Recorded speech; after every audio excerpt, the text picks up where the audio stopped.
This is the book of Proverbs 27 and verse 1. Boast not thyself of tomorrow, for thou knowest not what a day may bring forth. Barakatah Yahweh, Ba Hashem, Yahweh Shai, Waha Rakah Kwedash. Double honors to the men who taught me this truth, the apostles and elders of the great millstone. Also, peace and blessings to the hopeful elect. Lord willing, this lesson will be edifying. And as you see, the heading, warnings and instructions. Proverbs 27 and verse 1 again. Boast not thyself of tomorrow, for thou knowest not what a day may bring forth. And when you read the book of Proverbs, chapter 20 and verse 24, man's goings are of the Lord, Yahweh by Hashem, Yahweh Shai. How can a man then understand his own way? And that's why you shouldn't boast on a later date. Brothers and sisters may do it not meaning to do it, but it's an evil that we need to refrain from, because the tongue is a great fire that can lead the whole body into torment. Let's read Proverbs 27 and 1 again. Boast not thyself of tomorrow, for thou knowest not what a day may bring forth. And when you read the book of James, the 4th chapter, and the 14th verse, let's start at verse 13. It says, Go to now, ye that say, today or tomorrow we will go into such a city, and continue there a year, and buy and sell and get gain. Whereas ye know not what shall be on the morrow. And that's the main reason why you shouldn't boast about a later date. Once again, a brother or a sister may say, I'll be over there, or I'm going to do such and such. But before you make that statement, we want to consciously, if we don't say it out loud, we can say it in our minds, if the Lord will. As we read here in James, it says, James 4 and 14 again, whereas ye know not what shall be on the morrow. For what is your life? It is even a vapor that appeareth for a little time and then vanisheth away. It's just like as if you was boiling water and you can see a vapor come from the boiling water. That vapor take place for a second, and the next second is gone. Verse 15, it says, For that ye ought to say, if the Lord will, we shall live and do this or that. So that's the mindset that we want to be in when we make a statement or say something that we are going to do at a later time. When you read the book of Luke, chapter 12, starting at the 16th verse, it says, And he spake a parable unto them, saying, and this is Yahweh Shai speaking, the ground of a certain rich man brought forth plentifully. And he thought within himself, saying, What shall I do? Because I have no room where to bestow my fruits. And he said, This will I do. I will pull down my barns and build greater, and there will I bestow all my fruits and my goods. And you can compare this to Esau, because this is the heart of Esau.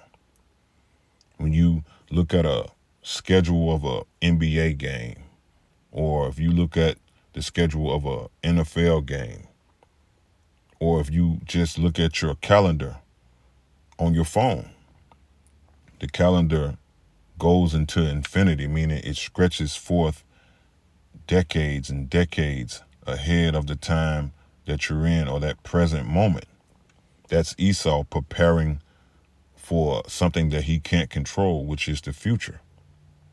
So let's read it again, Luke 12:18. And he said, "This will I do. I will pull down my barns and build greater.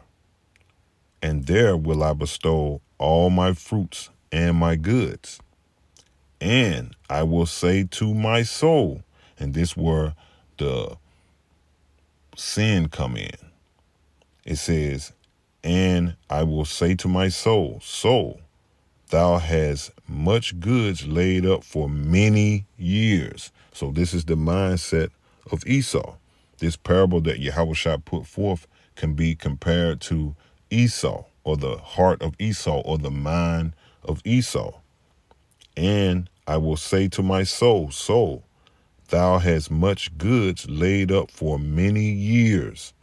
Take thine ease, eat, drink, and be merry." So that what made the rich man a foolish rich man, because he planned beyond something that he had no control of.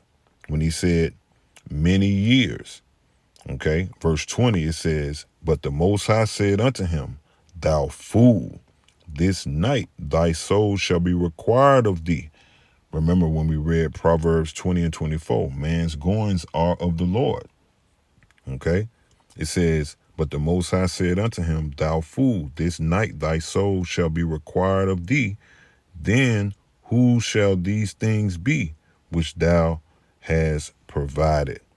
Okay, it says, "So is he that layeth up treasures for himself and is not rich towards the Most High." And that's Esau. Okay, Esau is planning decades and centuries past the time of now. That makes an individual foolish. All right, that's why, going back to the book of James,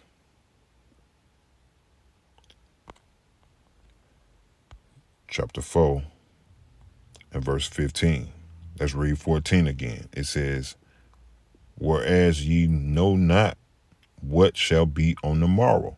So the rich man was planning for many years to come, but he didn't know that the Most High would require his soul that night.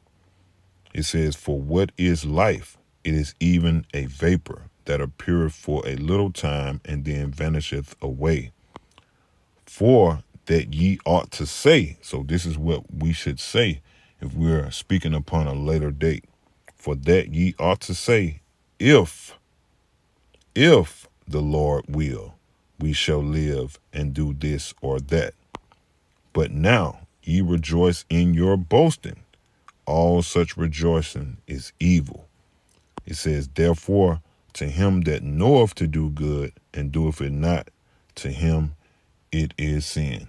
So we want to refrain our tongues from that sin. Once again, brothers and sisters may not intentionally, boast or commit that sin, but it happens. But the scriptures is that warning and instructions. All right. So we are warned and instructed to say, let's read verse 15 again. "For that ye ought to say, if the Lord will, we shall live and do this or that." Okay. So when we speak upon a later date or taking an action beyond the time that we're alive or that present time, we ought to say, "if the Lord will." Once again, you may not say it out loud, but if you can remember to say it within your spirit. All right, because the Most High controls a later date. We don't want to be like the foolish rich man, which is compared to Esau. All right, and the Most High is going to require Esau Edom's soul. All right, while they sit and plan centuries and centuries into the future.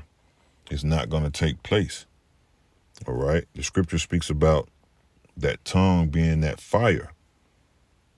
in the book of James, chapter 3, and let's read it in the NIV.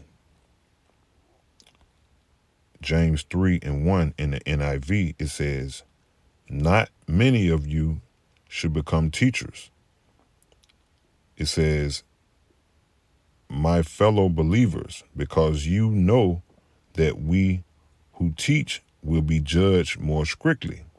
It says, "We all stumble in many ways." It says, "Anyone who is never at fault in what they say is perfect, able to keep their whole body in check. When we put bits into the mouths of horses to make them obey us, we can turn the whole animal. Or take ships as an example. Although they are so large and are driven by strong winds, they are steered by a very small rudder wherever the pilot wants to go." It says, "Likewise, the tongue is a small part of the body, but it makes great boasts.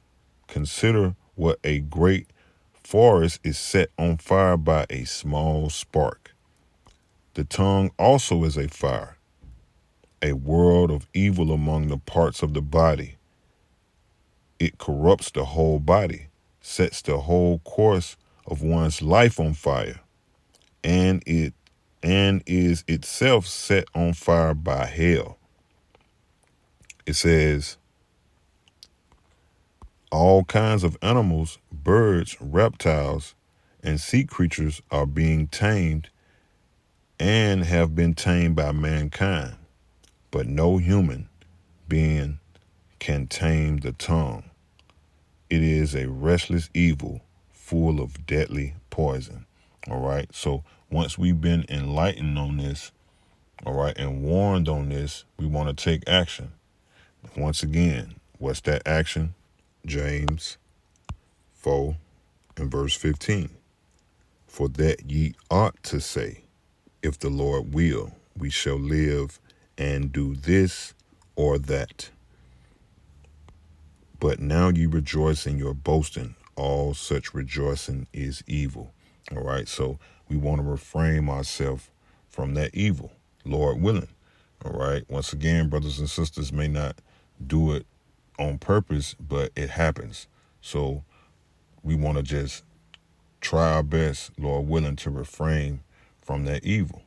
All right. So, Lord willing, I pray that this made sense and that this was edifying. Shalom.